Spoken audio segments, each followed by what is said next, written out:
ब्लॉकमध्ये स्वागत आहे मित्रांनो. तर पाऊस कसा सुरू झालेला आहे मित्रांनो, एकदम धबाधब सुरू झालेला आहे. तर पाणी खूपच वातावरण फिरत होते सकाळपासून. तर पाऊस लई धपाधप येऊ आला मित्रांनो.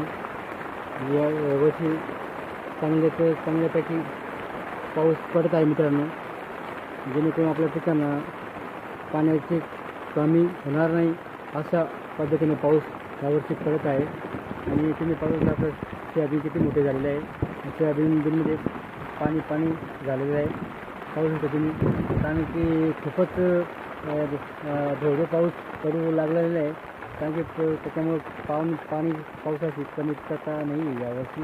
म्हणून चांगलं पिकं आहेत, सगळं काही वस्तूमध्ये आहे मित्रांनो. तर व्हिडिओला लाईक शेअर कमेंट नक्की करा, चॅनल सबस्क्राईब करा.